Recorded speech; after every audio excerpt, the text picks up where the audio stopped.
कृपावंत तुम्ही संत माय बाप कृपावंत कायमी पतित कीर्ती वर्णू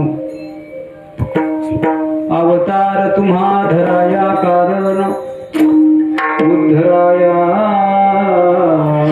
जन जड जीवा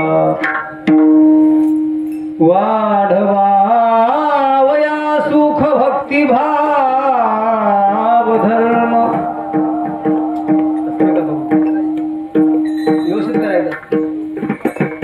कुणाचार नाम विठोबाचे अवतार तुम्हा धराया कारण उद्धराया जन जड जीवा तुका म्हणे गुण चंदनाचे अंगी तुका म्हणे गुण चंदनाचे अंगी तैसे तुम्ही जगी संत जन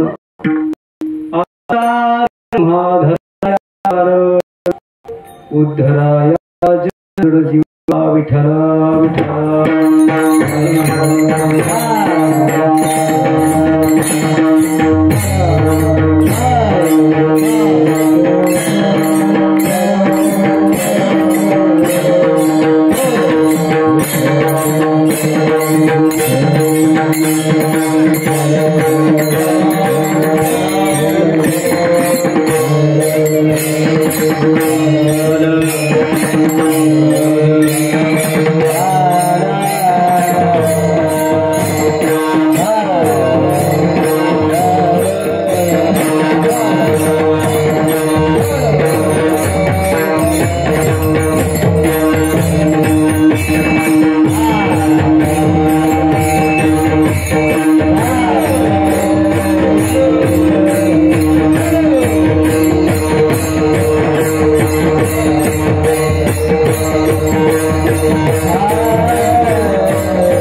ध्येयं सदा परिभवग्नमभीष्टदोहम्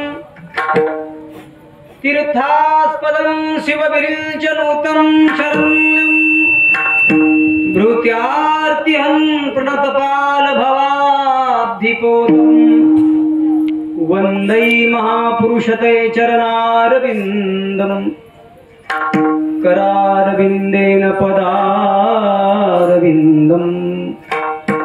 मुखारविन्दे विनिवेशयन्तम् वटशपत्रस्य पुटे शयानं बालं मुकुन्दं मनसा स्मरामि। थोडंसं डबल रिपीट द्या।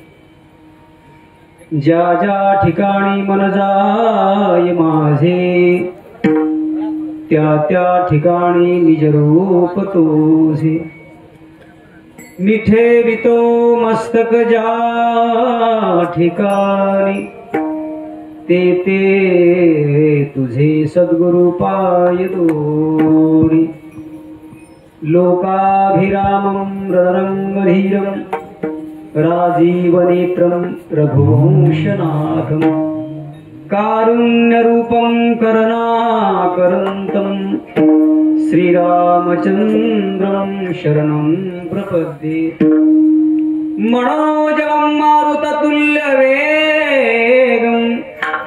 जितेन्द्रियं बुद्धिमतां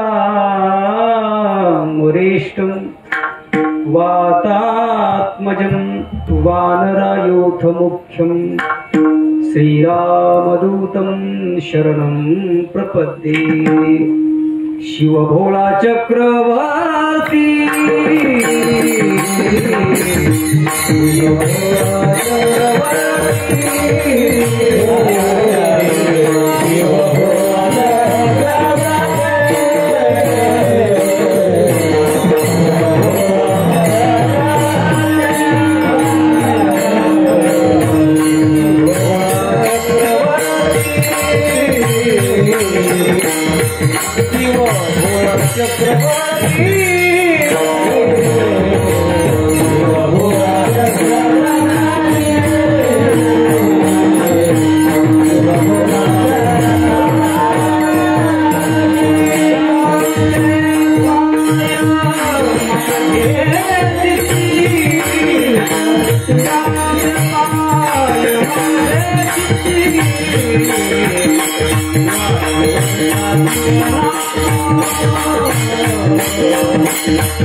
मस्तक हे पायावरी या वारकरी संतांच्या तुम्ही संत मायबाप कृपावंत तुम्ही संत मायबाप कृपावंत कायमी पतित कीर्तिवर्णो अवतार तुम्हा धराया कारण उद्धराया जन जड जीवा प्रस्तुत प्राप्त प्रसंगी कीर्तन रूपी शिवेकरता निवडलेला अभंग महान भगवत भक्त संत सम्राट विश्ववंद्य महाराष्ट्र भूषण देहूंचे सुप्रसिद्ध साधू वैराग्यांचे मुकुटमणी संत श्रेष्ठ जगतवंदनीय जगद्गुरु तुकोबाराय महाराज यांचा चार चरणाचा संतांचं वस्तुस्थिती वर्णन करणारा अभंग चिंतनाकरता निवडला विठ्ठल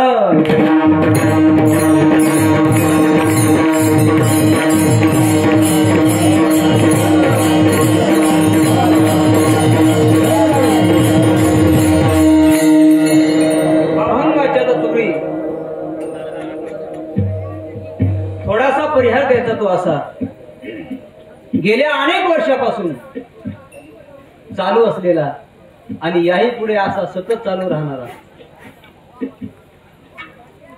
भगवंताच्या परमसत्तेने भगवान भोलेनाथांच्या कृपा आशीर्वादाने समस्त ग्रामस्थ मंडळींच्या सहकार्याने तरुण मंडळींच्या माता भगिनींच्या अनेक साधू संतांच्या पदस्पर्शाने पुनीत झालेली पावन झालेली ही देवापूर पुण्यनगरी आणि देवापूर अशा पुण्यनगरीमध्ये अखंड हरिनाम सप्ताह ग्रंथराज ज्ञानेश्वरी पारायण सोहळा आणि श्रीमद भागवत महापुराणाची कथा खरोखर जी कथा श्रवण केल्याच्या नंतर मनुष्य शुद्ध होतो अशी परम पवित्र हरीची कथा.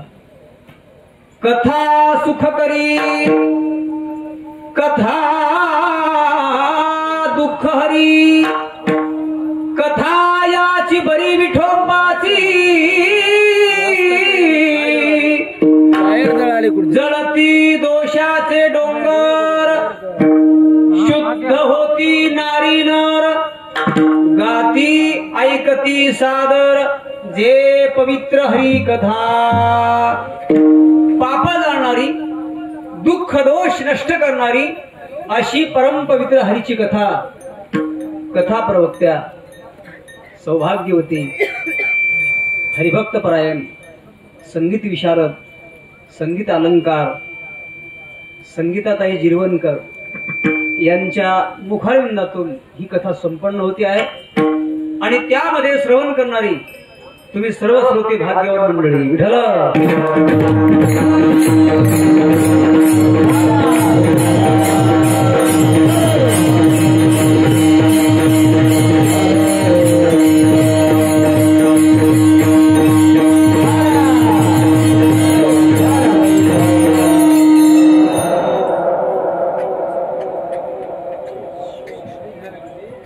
वेळ अतिशय थोडा आहे आणि थोड्याशा वेळामध्ये काहीतरी आजकट बिचकट हजेरी गप्पा हाणण्यापेक्षा कंगवे आयने डबले पिना फुगे हे सांगितल्यापेक्षा अतिशय महत्वाचं आणि गोड चिंतन करण्याचा प्रयत्न करू.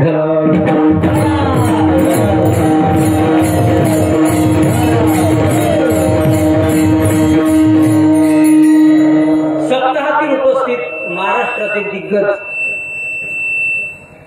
मृदंग सम्राट मृदंगाचे महामेरू हरिभक्त परायण माझे परम मित्र कपालजी महाराज पाटील या ठिकाणी उपस्थित आहेत. गोड असा मृदंग वाजवतात. हरिभक्त परायण त्यांच्या साथीला अतिशय वय लहान आहे. मूर्ती लहान आहे पण कीर्ती महान आहे. हरिभक्त परायण सूरज गणेश महाराज सूरज महाराज बारुळकर सूरज महाराज बारुळकर गोड व्यक्ती महाराज. या वयात तो गोड वाजवतोय तर आणखी बरंच त्यांचं वय शिल्लक आहे. भगवान परमात्मा त्यांना ताकद देव ईश्वरची प्रार्थना.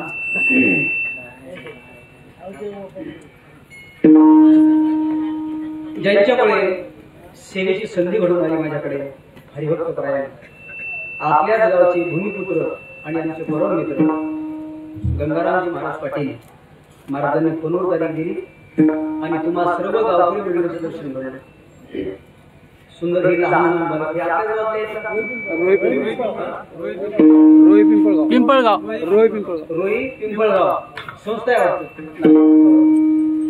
संस्थेतील मुलं आहेत अतिशय गोंडस आहेत. वा छान पावले खेळतात. आणि सध्याच्या काळामध्ये तरुणांची फार गरज आहे. कल का भारत आज की संतान है. भारत देशाचं जर भवितव्य टिकून ठेवायचं असेल तर या तरुणासारख्याची गरज आहे. तरुणांची गरज सध्याच्या काळामध्ये. सध्याच्या काळामध्ये लहान मुलांच्या हातामध्ये टीव्हीचं रिमोट आणि मोबाईल दिल्यापेक्षा गळ्यामध्ये टाळ द्यावा, ज्ञानेश्वरी द्यावी आणि गीता द्यावी. भवितव्य उज्ज्वल होईल. पण गोड अशी लेकर आहे. वा भजनी मंडळी अतिशय सुंदर आहे. हरिभक्त परायण आमचे गणेश महाराज हरिभक्त परायण, प्रदीप महाराज हरिभक्त परायण गावातलेच बाबा आहेत. वा छान गातात. गोड हरिभक्त परायण. सकाराम बाबा हरिभक्त परायण. मारुती महाराज गावातलेच महाराज हरिभक्त परायणचे चोपदार. असं वाटतं की आज हे पावनखिंड लढवणार आहेत. मला तर इतके आवडले चोपदार. बघा मला जर इतके आवडले तर घरच्या लोकांना किती आवडत असते. गोड आहेत महाराज. सिस्टीम तर अतिशय सुंदर आहे. त्यांना सुद्धा कोटी कोटी धन्यवाद. किती बाईक आहेत? 2, 4, 5 6 7 8 9 माईक आहेत, पण 18 माईकची बरोबरी करतात. 18. काल माझ्या कीर्तनामध्ये 20 माईक होती, 20, परंतु त्या 20 माईक मध्ये फक्त 10 माईक चालू होते आणि 10 माईक निव्वळ चालू होते. निव्वळ चालू आहेत 90, पण 18 माईकची बरोबरी करतात. पण ती शेवटी मशीन आहे, होत असतं कमी जास्त. फक्त एकच काम करा, थोडस ट्रबल द्या आणि डबल रिपीट वाढवा. हरिओम हरिओम हरिओम. बस राहू द्या, व्यवस्थित आहे. वा, धन्यवाद. उपस्थिती भरपूर आहे. पुरुष मंडळाला धन्यवाद, माता भगिनींना धन्यवाद. मला वाटतं चॅनल आहे का तुमचं? वा वा. काय नाव आहे चॅनलचं? मेंढका भजनी मंडळ. मेंढका भजनी मंडळ. मेंढका भजनी मंडळ हे युट्यूब चॅनल आहे आणि या युट्यूब चॅनलवरती आजचा कार्यक्रम सर्वत्र दिसणार आहे. टोटल सत्याचा पूर्णच आहे. वा वा, धन्यवाद. म्हणून फक्त शिस्त ठेवा. मी कुणाला टाळी वाजवा असं म्हणणार नाही. कुणाची इच्छा असेल टाळी वाजवायची तर वाजवा. तसं कीर्तनामध्ये काही माझं बंधन नसतं. कुणाचे गुडघे दुखत असते तर खुशाल लांबवा. ओळीवर तर काही मंडळी असतात, काही गुडघ्याचा त्रास असतो, पायाचा त्रास असतो. फक्त शिस्त ठेवा. विठाला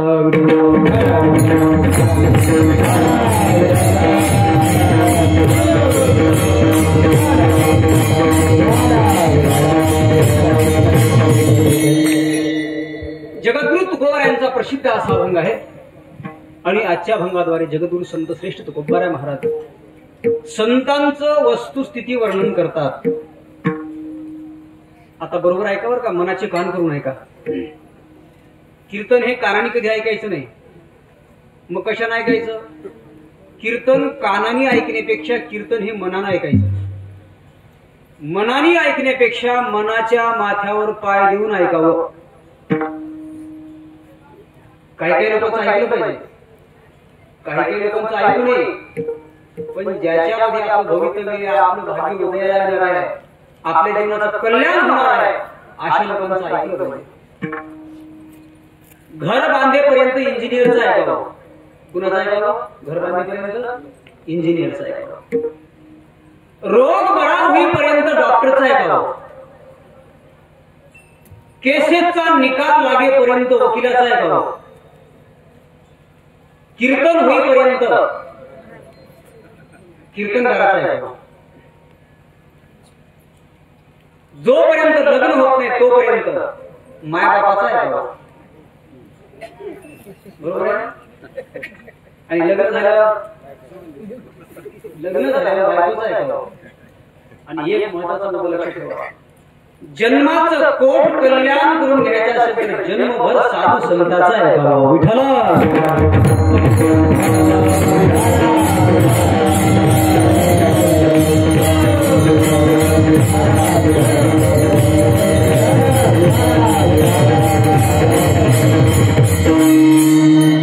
काय करावं जीवनाचं कल्याण? ऐका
मनाची कानातून श्रवण करा.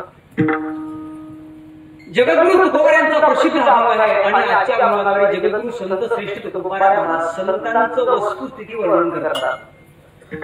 कारण कुणालाही कुणाचं वर्णन करता येत नाही. ज्याचं आपल्याला वर्णन करायचं आहे ना त्याच्यावर आपली पहिल्यांदा पुरेपूर श्रद्धा असावी. ज्यांचं वर्णन करायचंय त्यांच्यावर विश्वास असावा.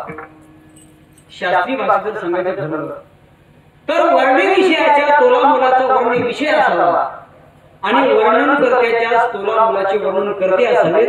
त्यावरती यथार्थ वर्णन आजच्या अभंगाद्वारे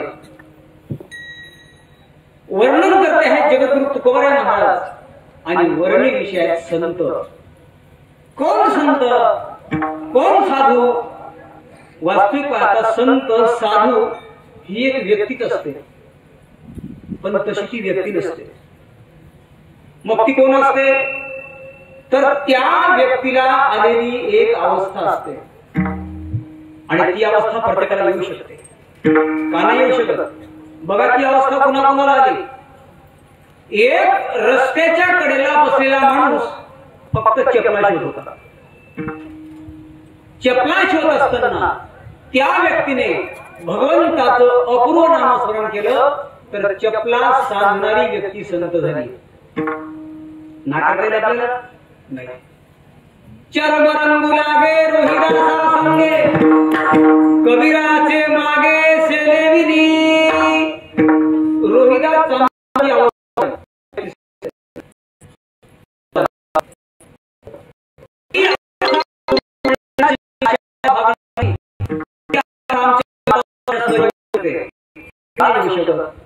बघा एक मुलगी झाडझूड करत होती. सकाळी ती मुलगी 4 वाजता उठायची आणि 4 वाजता उठून देवाला लावायची. देवाला हाक मारायची. कशी होती तिची हाक? तुम्ही आम्ही सुद्धा हाक मारतो. तुमची आमची हाक वेगळी आहे आणि ज्या वेळेला ती मुलगी हाक मारते ना त्यावेळेला त्या मुलीची हाक वेगळी आहे. हाक प्रत्येक जण मारतो पण प्रत्येकाची हाक ही वेगळी वेगळी आहे. कारण तोंडानं मारलेली हाक ही फक्त कानापर्यंत पोहोचते. मनाने मारलेली हाक ही स्वार्थाची असते आणि अंतःकरणातून मारलेली हाक ईश्वरापर्यंत पोहोचते. ईश्वरापर्यंत पोहोचते. एका गोपीने अंतःकरणातून हाक मारली. कान्हया रे कान्हया रे कान्हया रे जगदेटी देई भेटी देई भेटी एक एक वेळा अंतःकरणातून हाक मारल्याबरोबर परमात्म्याला यावं लागलं आणि येऊन परमात्म्याने काय केलं? अंगण झाडी जाते ओढी. अंगण झाडी जाते ओढी करीतसे दलितसे देवजनीच्या घरी केर भरी चक्र पाणी केर भरी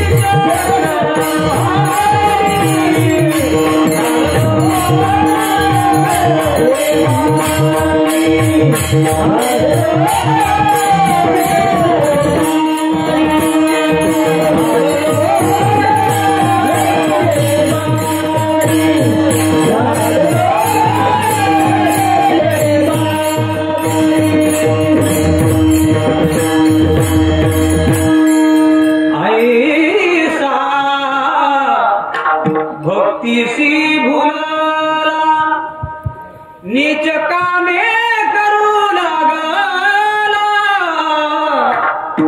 झाड लोटकारी जारी. का देवाचा प्रभाव किती देव दयाळू आहे. असा देव पाहिला भक्तीच्या भावाच्या बळावर भुलणारा सारी काम करू लागायची भगवंताच्या जनाबाईला. तिसरा आहे जना. देव भेटतो, देवाची प्राप्ती होऊ शकते. आज नाही, आता आता फक्त साधना लागते, भाव लागतो आणि प्रेम लागतं. बरं का दुकानदार, आमचे काका दुकानदार आहे, बाबाने फोन केला होता तेवढेच महाराज या म्हणलं आम्ही या मार्गे येणार. म्हणून साधना हवी आहे. ज्यावेळेला दूध उतू येतं, पाण्याला उकळी येते, ते पाणी किती टक्के तापल्याच्या नंतर उकळी येते? 100%. 100% पाणी तापलं का पाण्याला उकळी येत असते. तसा परमात्मा प्रगट होतो. आज नाही, आता. पण किती टक्के भजन केल्यावर? 100%. भजन करण्याकरता आरण्याचा जावं लागत असं नाही. सुखे तो सुखाने घरी. 2 मुली होत्या, 2 मुली.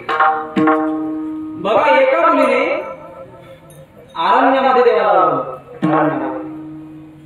आणि एका मुलीने घरामध्ये बसून सर्व काम करत असताना भजन केलं. देव भेटायला गेला, मिळाला. कोण होतं बरं त्या मुली? अनुसया असं आहे. एक राधा एक मीरा दोनों रे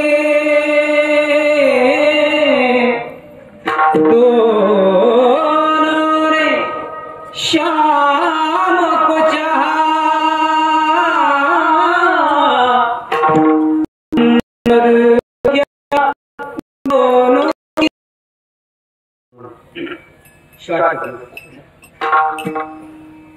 ही अवस्था माणसाला जी अशा बघणे, ही अवस्था 700 वर्षापूर्वी एका हल्याला रेडा संत झाला. रेडा ज्ञानोबा यांनी रेड्याच्या डोक्यावर हात ठेवला आणि रेडावीत बोलला. पण नवल काहीच नाही, नवल काहीच नाही. असं कसं म्हणता महाराज? असं कसं म्हणता? नवल कसं नाही, काय नवल? एवढ्या मोठ्या महापुरुषांनी रेड्याच्या डोक्यावर हात ठेवला आणि रेडा वेद बोलला. नवल काही नाही, नवल त्याच्या पुढे आहे. थोडस ऐका, थोडस ऐका आणि मनाचे काम करून ऐका. आणि जर तुम्ही नाही ऐकलं, हे जर नाही कालं तरी दुसरा येईल.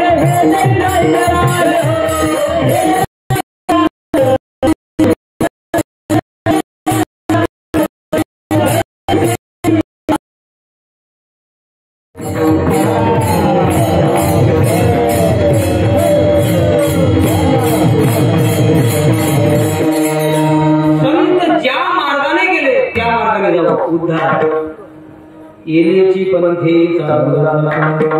न पडे गुंता खोटे काही. मार्गी बहुत याची गेले साधू संत, नका जाऊ आडराने ऐशी गरजती पुराणे. माणूस संत वगैरे आपणावू नये. रेडा संत झाला. ही 700 वर्षापूर्वीची गोष्ट आहे. हजारो वर्षापूर्वीची गोष्ट सांगतो. रामायणामध्ये जो जटायू नावाचा पक्षी आहे ना, ते एक प्रकारचा गिधाड आहे. गिधाड, ते गिधाड सुद्धा संत झालं. माणूस संत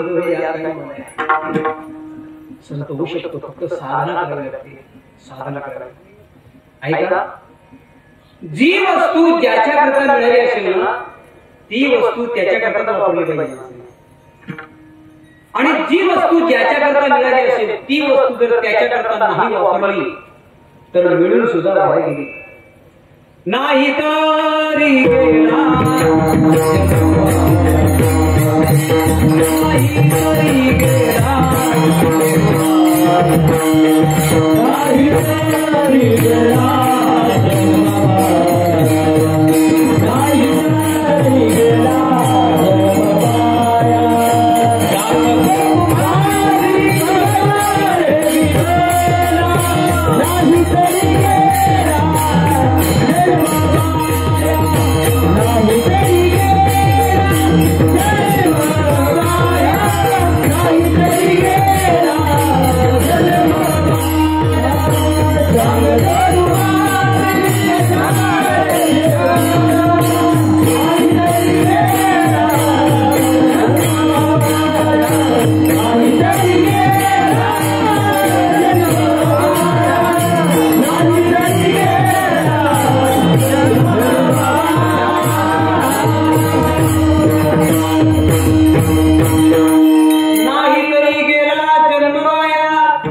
जन्म वाया जाईल.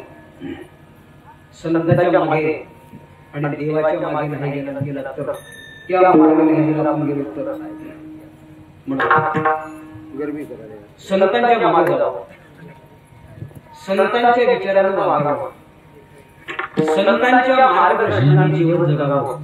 उद्धार जगद्गुरु तुकोबराय संतांच्या समोर उभे आहे, कारण संतांची भेट होणं फार दुर्लभ आहे. बहुआवड आहे संतोषी परी जगती भेटी करुणा पूर्व पुण्यास गाठी संतांच्या भेटी संतांच्या भेटी संतांच्या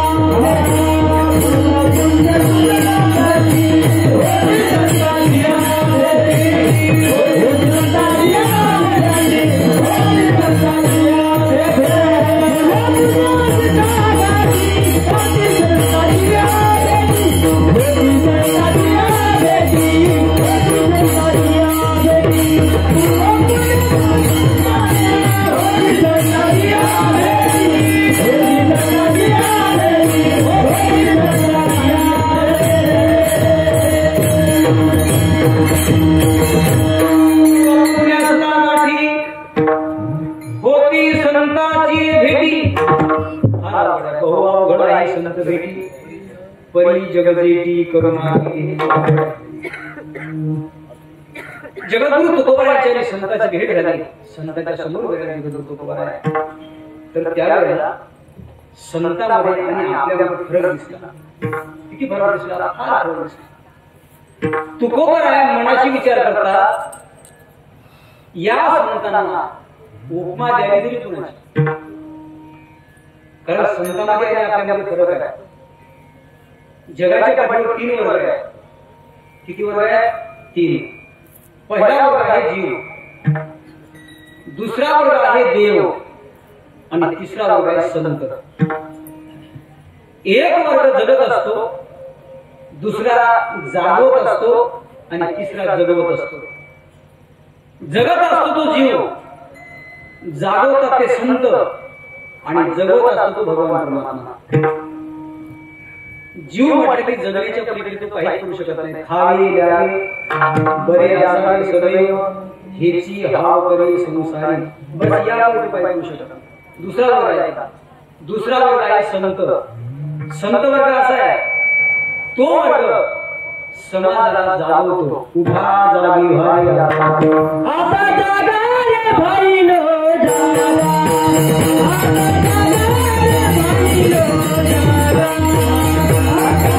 जागा रे भाईनो जागा.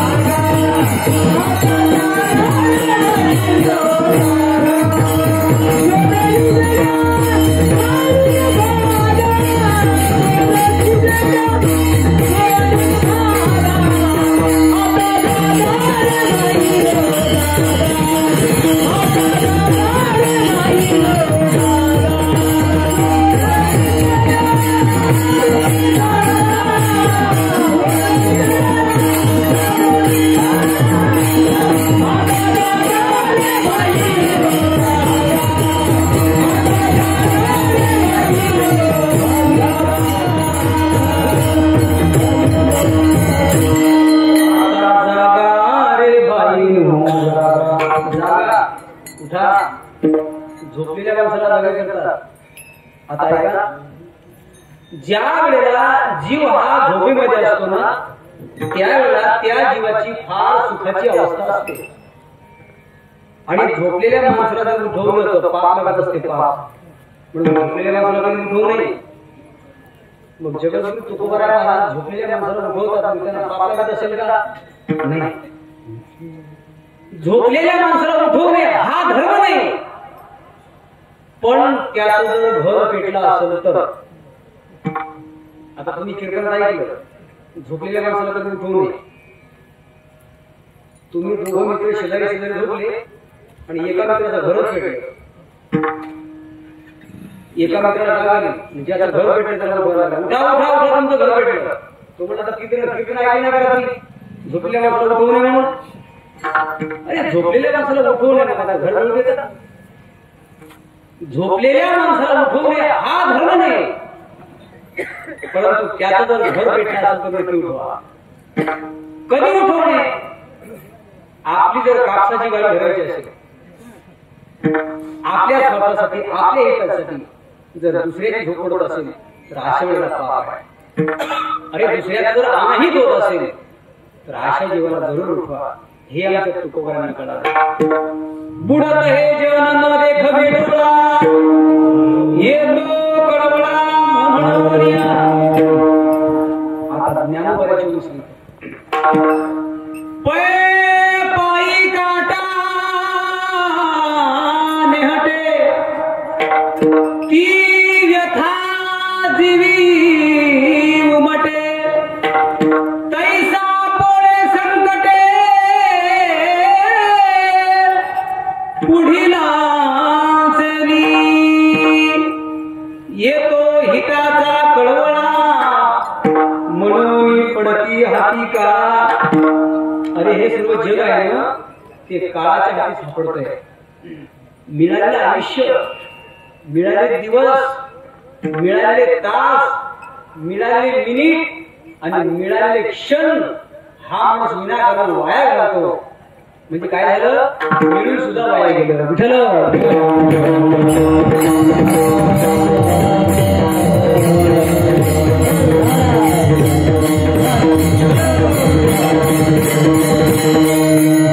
हिंदू याकरिता संत महात्मे समाजाला जागवतात, उपदेश करतात.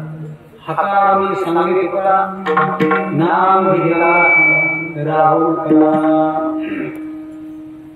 ज्या वेळेला संत समाजाला सांगतात, संत समाजाशी बोलतात, हाकावून सांगतात, हाक लावून सांगतात, त्यावेळेला संतांच्या मनामध्ये कुठेतरी हित घडलेलं आहे. बरीच लोक समाजाला सांगतात ते लोकांच्या फायद्यासाठी नाही, स्वतःच्या फायद्यासाठी, स्वतःच्या हितासाठी. काही माणसं बोलतात जेणेकरून आपलं बरं होईल आणि समाजाचं वाटलं होईल अशा हेतूने बोलतात. काही माणसं जे बोलतात ते समाजाला फसवण्याकरता बोलतात. एका डॉक्टरनं दवाखान्यासमोर पाठी लावली आणि त्या पाठीवरती लिहिलं, आमच्या दवाखान्यामध्ये पेशंटचा इलाज केला जाईल. पेशंटचा इलाज झाला तर पेशंट कडून 300 रुपये आणि पेशंटचा जर इलाज नाही झाला तर डॉक्टर कडून पेशंटला 500 रुपये. दृष्टांत ऐकलं ना तुम्ही? ऐकलं तर मी सांगणारच आहे.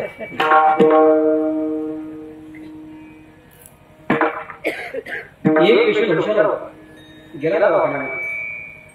तो म्हणला आपण दवाखान्यामध्ये जायचं, इलाज झाला तर पेशंट कडून 300, नाही इलाज झाला तर डॉक्टर कडून 500. आपण दवाखान्यामध्ये जायचं, इलाज झाला तर डॉक्टरचा इलाज झालाच नाही, करा 500. गेला दवाखान्यामध्ये. डॉक्टर साहेब काय होतंय आपल्याला? तुम्हाला डॉक्टर साहेब कशी जीबीला चवच लागत नाही. डॉक्टर साहेब झोपा. मॅडम असं मॅडम त्या कपाटाची बॉटल घेऊन, मॅडम गेले त्या कपाटाची बॉटल घेऊन आल्या. ती कशा आवश्यक ते होतं पेट्रोल. पेट्रोल घेतलं डॉक्टर साहेबांनी आणि 2-3 ठेकेचे जीबीवर टाकले. जीबीवर टाकायला ते तार दिवशी उठून बसले. डॉक्टर साहेब फसवतो का काय मला? हे काय औषध आहे का? अहो हे पेट्रोल आहे, पेट्रोल तुमच्या जीबीला चव मिळाली काढा तुमचे. ज्याने विचार केला आपण झोपलो उद्या बसू, उद्या गेला आता काय होतंय आपल्याला? डॉक्टर साहेब लक्षात नाही. डॉक्टर साहेब झोपा. 30 कारचीच बॉटल आणली आणि 2-3 थेंबीच्या जीबीवर टाकले. उठूनच बसतो ताडा. डॉक्टर साहेब फसवता का काय? अहो हे कालचं औषध आहे पेट्रोल. डॉक्टर साहेबांच्या लक्षात आहे तुमच्या काढा 300. याने विचार केला 3ऱ्या दिवशी फसव. आता डावा काय द्यायचं का? आता 100% फसवायचं. गेला दवाखान्यामध्ये. डॉक्टर साहेब, आता काय होतं तुम्हाला? डॉक्टर साहेबांचे डोळे दिसत नाही. डॉक्टर साहेबांनी विचार केला आपल्याकडे येतं औषध आहे पेट्रोल. आपण जर याच्या डोळ्यात पेट्रोल टाकलं तर नक्की आंधळ होईल. आता काय करावं? डॉक्टर साहेब हे बघा डोळ्याचा काही इलाज आमच्याकडे होऊ शकत नाही. मग आता काढा 500. डॉक्टर साहेब हुशार होते. डॉक्टर साहेबांनी काहीतरी खिशामध्ये हात घातला, 500 100ची नोट काढली त्याच्या हातामध्ये, घ्या 500. तो म्हणला कसं काय हे काय 500 आहेत का? 100 आहेत ना. डॉक्टर साहेबांनी दिसलं तुम्हाला, दिसलं काढा 500. काही माणसं ज्या वेळेला समाजाशी बोलतात त्यावेळेला फसवण्या करतात. आता एक वर्ग असा आहे जगामध्ये, त्या वर्गाला दुसऱ्याची गती सहन होत नाही. एक वर्ग असा आहे, त्या वर्गाला दुसऱ्याची अधोगती सहन होत नाही. आणि तिसरा वर्ग असा आहे, त्या वर्गाला दुसऱ्याची गती सहन होत नाही. एकाला गती सहन होत नाही, एकाला प्रगती सहन होत नाही, आणि एकाला अधोगती सहन होत नाही. बऱ्याच लोकांना प्रगती सहन होत नाही, दुसऱ्याचं वर्चस्व सहन होत नाही. पुरुष मंडळाला सुद्धा आणि माता वगैरेंना सुद्धा. एकदा काय झालं, माझ्या पायाच्या बारीक बारीक फुटकुळे आल्या, अशा बारीक बारीक खुनशा. तर खुनशा नंतर माझ्या आत्याने बघितलं. माझ्या आत्याने म्हणले थोडंसं थांब. मला उभं केलं आणि माझ्या आत्याने काय केलं, एक अशी चिंदी घेतली. त्या चिंदीमध्ये काही थोडीशी ज्वारीची दाणे मारले. ती चिंदी अशी हळदीने पिवळी केली. ती ज्वारी त्या गाठून त्या चिंदीमध्ये बांधली आणि 5 वेळेस माझ्या पायावर उतरवली. आणि ती कुठे ठेवली पाहिजे? ज्या रस्त्याने उभं जातात त्या रस्त्यात ठेवून दिली. मी म्हणलं आत्या हा काय प्रकार, तुम्ही का भंगाला गेले का, जादू शिकायला? म्हणजे तसं नाही.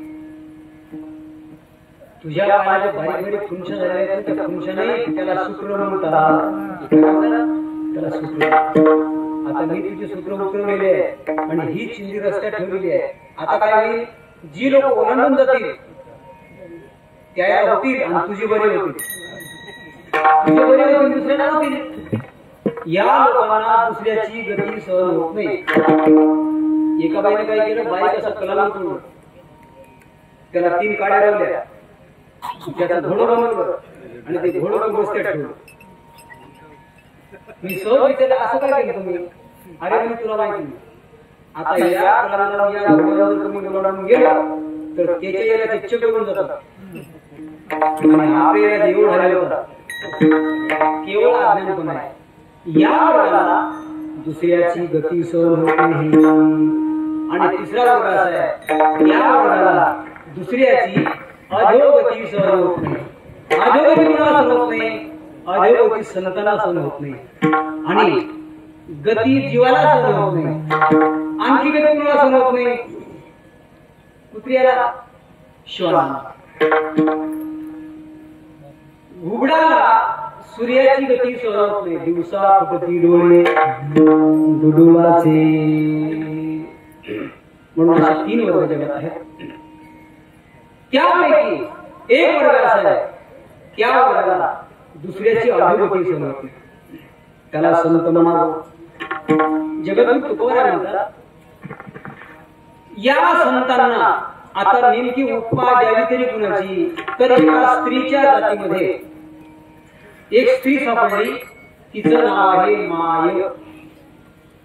कुणाला म्हणायचं माय? जिच्या अंतःकरणामध्ये नितांत प्रेम आहे तिला म्हणायचं माय. कुणाला म्हणायचं माय? जिच्या अंतःकरणात कळवळ आहे तिला म्हणायचं माय. कुणाला म्हणायचं माय? जी पोटाकडे पाहते तिला म्हणायचं माय. जी पोटाकडे पाहते तिला माय म्हणत जावं आणि जी खिशाकडे पाहते तिला बाय म्हणत जावं. रात्री बेरात्री जर मुलगा घरी आला तर आईच्या फक्त पहिला शब्द निघतो, बाळा जेवण कर. मुलगा नोकरीला होता. मुलाने फोन केला, मला यायला वेळ नाही, माझी कधी वाट नको बघू, तू जेवण कर आणि झोप, मी रात्री 1 वाजता येणार. मुलांनी फोन करून सुद्धा आई झोपली नव्हती, जागीच होती. दारावरती थाप माझ्याबरोबर आईने दरवाजा उघडला, बघितलं मुलाकडे आणि मुखातून पहिला शब्द निघाला, बाळा जेवण कर. मुलगा म्हणला, मामा तुला सांगितलं होतं ना जेवण करून झोप म्हणून. तर आई काय म्हणते बघा, आई म्हणते मा, मुलगा म्हणतो मा, मी सांगून सुद्धा तू झोपली नाहीस. आई म्हणते अरे मी जर तुझ्याबरोबर झोपली, मी जर तुझ्याबरोबर जेवण केलं तर मग मला माया कोण म्हणणार आहे? ही माया असते. आता महिला मुलीसाठी आहे का? जोपर्यंत तुमची माया तुमच्या माहेर जिवंत आहे तोपर्यंत तुमचं माहेर जिवंत आहे. ज्या दिवशी तुमची माहेरातली माया संपली त्या दिवशी तुमचं माहेर कोणी शिल्लक नाही. कायमचा माहेरचा दरवाजा बंद झालेला असतो, बंद. जोपर्यंत तुमची माय माहेरात जिवंत आहे तोपर्यंत तुमची माय तुमची थैली कधीच रिकामी जाऊ देत नाही. थैलीमध्ये तांदूळ तरी निघतील, पापड तरी निघतील, नाही काही जमलं तर चटणीची पुडी तरी निघते. इतकी मायची माया वेगळी असते, म्हणून तिला माया म्हणतात. आई ही पृथ्वीपेक्षा मोठी आहे आणि बाप स्वर्गापेक्षा मोठा आहे. जसा आईच्या अंतःकरणामध्ये कळवळ आहे, जिव्हाळा आहे, प्रेम आहे, माया आहे, तशी संतांच्या अंतःकरणामध्ये दया आहे. म्हणून जगद्गुरु तुकोबारायांनी संतांना पहिली उपमा दिली, माय. तुम्ही संत माय,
संतांना आई बाबाची उपमा दिली.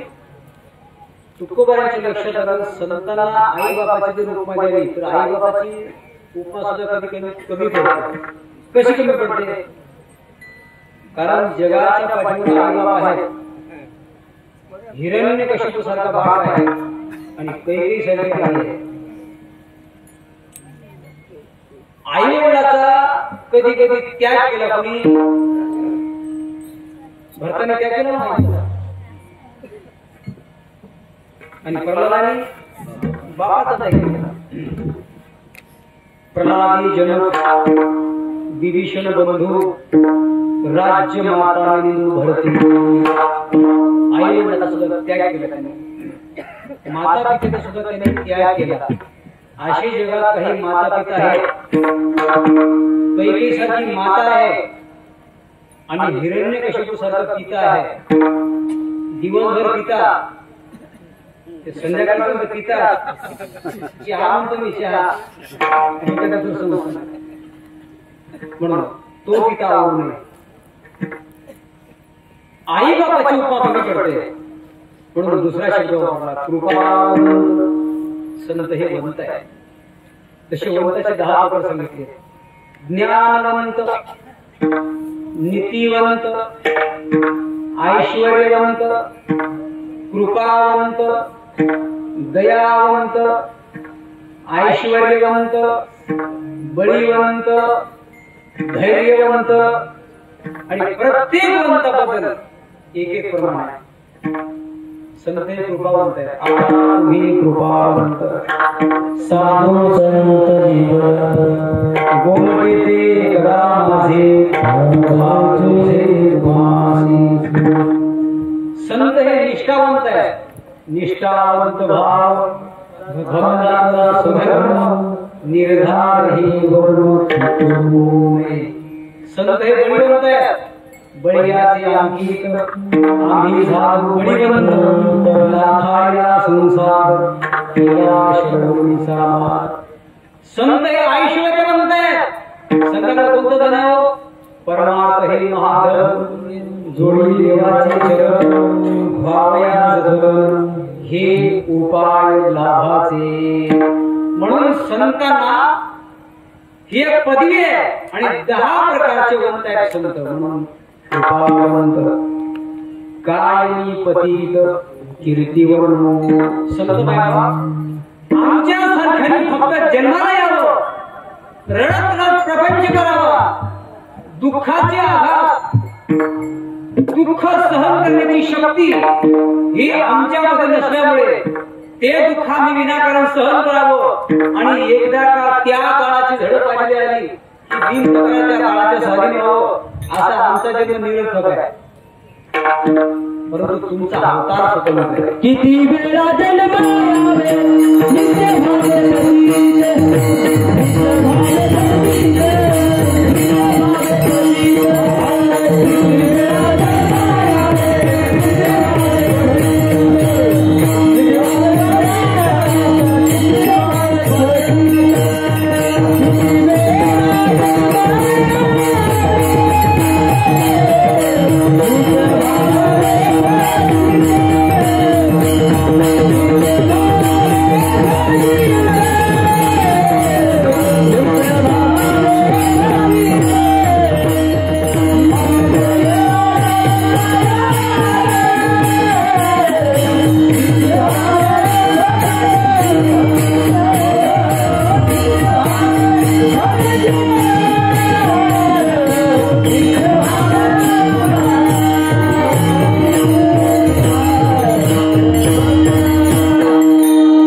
नित्य भावे भजित म्हणून या जीव घ्या शरणीला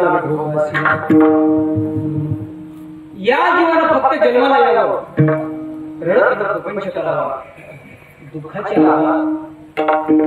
शक्ती ही सहन करण्याची सामर्थ्य या जीवाला नाहीये. म्हणून ते दुःख विनाकारण सहन करावं आणि एकदा का काळाची झडप आली बिन तक्रारच्या काळाचे स्वाधीन व्हावं असा आमचा जन्म हा निरर्थक आहे. आगा कर्मी जे उरावे तैती सुख दुःखी फळावे आणि तया ते भोगावया यावे देहाये का. असा आमचा जन्म निरर्थक आहे. तुमचा अवतार स्वतंत्र आहे. पूर्वकर्माधीन आहोत आम्ही. पूर्वकर्मामुळे आमचं कर्म शिल्लक राहिल्यामुळे आम्हाला जन्म घ्यावा लागतो आणि त्या कर्माचे भोग भोगावे लागतात. दैव जात दुःखे भरता दोषणा कोणाचा पराधीन आहे जगती पुत्र मानवाचा दोषणा. हे सारं पूर्वकर्माधीन आहे. प्रत्येकाला भोग भोगावे लागतात. संत मात्र अवतार घेतात. कशा करता? तर जड जीवांचा उद्धार करण्याकरता. अवतार तू माझराया धारण, अवतार तू माझराया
कुणाचा उद्धार करण्याचा?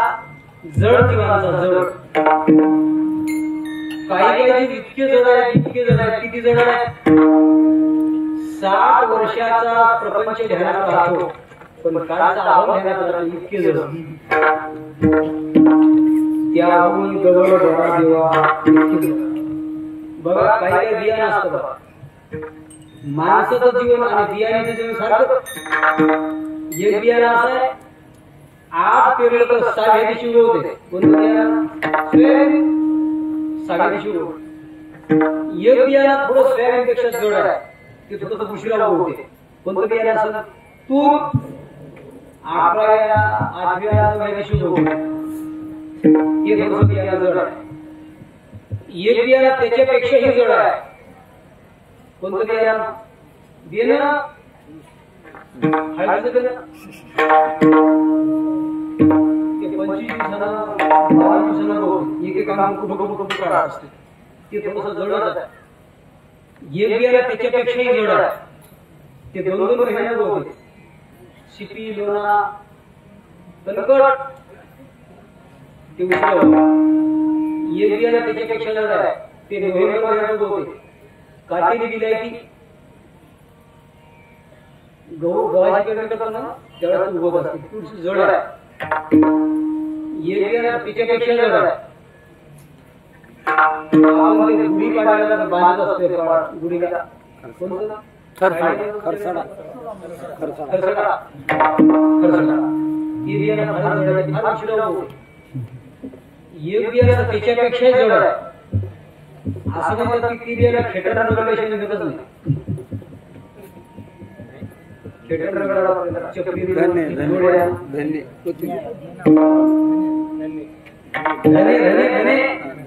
असे बरेच धने असतात. असे धने किती जरी जोडा असतील आणि ते जर संतांच्या सान्निध्यामध्ये आले तर संत महात्मे त्यांचा उद्धार करतात.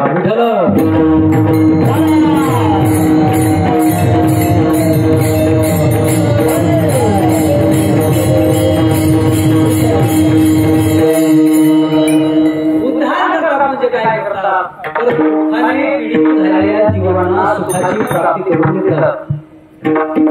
संत हे सुखाचे सागर. कुठं असतं सुख? सुखे संताजवळ आहे. सुखवसे हे चिजाई बहुबाई संताच्या म्हणून या केला नाही ना सदैव सुखे संताप संदेश सुखाचे सागर आहे. तुम्हाला सुख पाहिजे ना तर सुखाची संत महात्म्यांनी 4 साधन सांगितलेले तर आपण त्याच्या तिसऱ्या चरणात वाढवाया सुख भक्ती भाव धर्म वाढवाया सुख भक्ती भाव धर्म वाढवाया सुख भक्ती भाव धर्म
वाढवाया सुखाची साधन सांगितलेले सुख पहिले साधन आहे भक्ती, दुसरं आहे भाव, तिसरं साधन आहे धर्म आणि चौथं साधन आहे कुलाच्या कुटुंबाचे नाम. प्रत्येकाच्या जीवनामध्ये भक्ती असावी. ज्याच्या जीवनामध्ये भक्ती नसेल त्याच्या जीवन कशी होत माझी भक्ती जळो त्याचे शहाणपण. किती शहाणा असेल, किती हुशार असेल, किती पंडित असेल, पण भक्ती जाणत नसेल तर तो भाग्यवान आहेच असं माझ्या मला वाटत नाही. जाणे भक्तीचा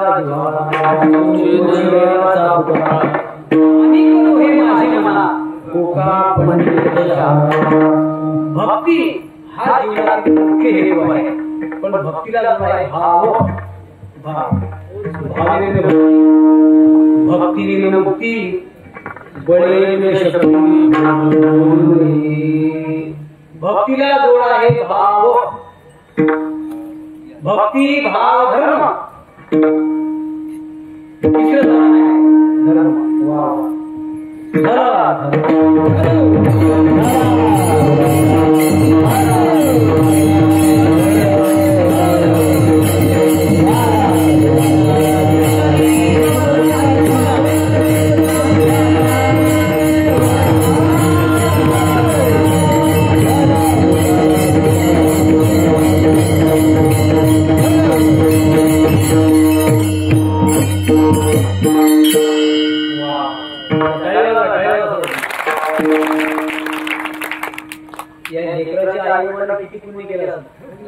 वडील तेच होत, वडील ते.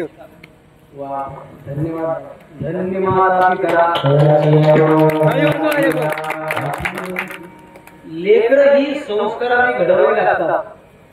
ऐका, लेकर हे संस्काराने घडवावे लागतात. बरीच मायबाप फक्त संपत्तीच्या मागे आहे, संपत्तीच्या, पण आपल्या संततीकडे लक्ष देत नाही. संपत्ती कमावण्यापेक्षा आपली संतती कशी चांगली जन्म देईल याची मायबापांनी काळजी घेतली पाहिजे.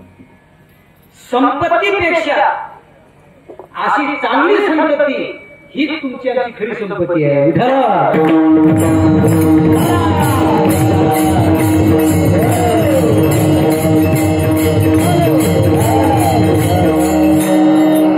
वाढविले सुख भक्ती भाव. तिसरं साधन आहे धर्म. धर्म रक्षण केलं पाहिजे, धर्म जागृत ठेवलं पाहिजे. आपण आता धर्माकडे वागलं पाहिजे. एक मिनिट शिल्लक आहे. स्वधर्म करी लोपला परी सर्व सुखाचा थारा मोडला. दीपासवे हातला प्रकाश दिसा म्हणून धर्म. आणि शेवटचं साधन आहे ते म्हणजे कुळाच्या विठोबाचं नाम. विठोबा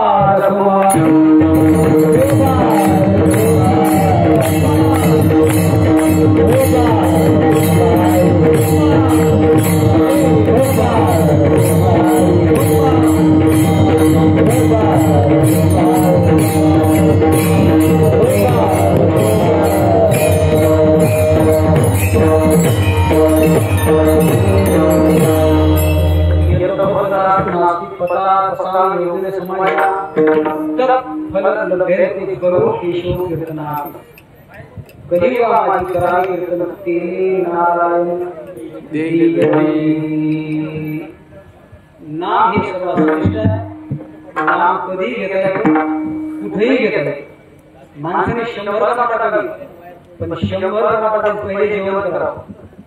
100 काटा जेवण करावं. 1000 काटा मागोळ करावी. लाख काटा टाकून दान करावं.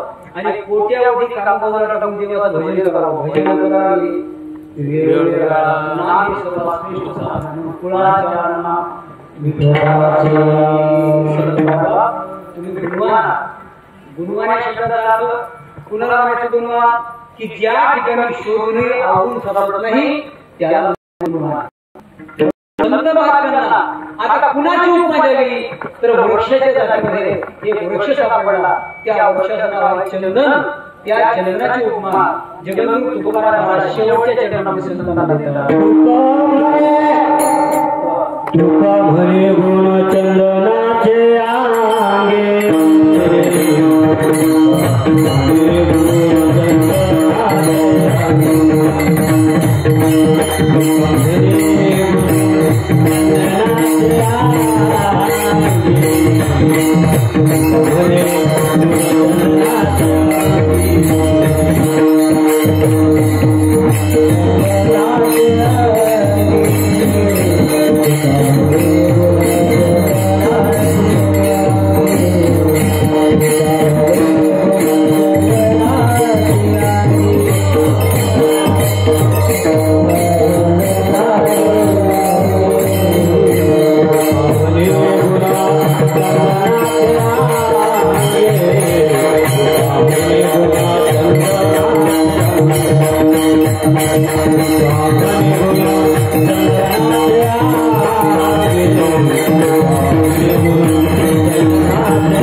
विठ्ठल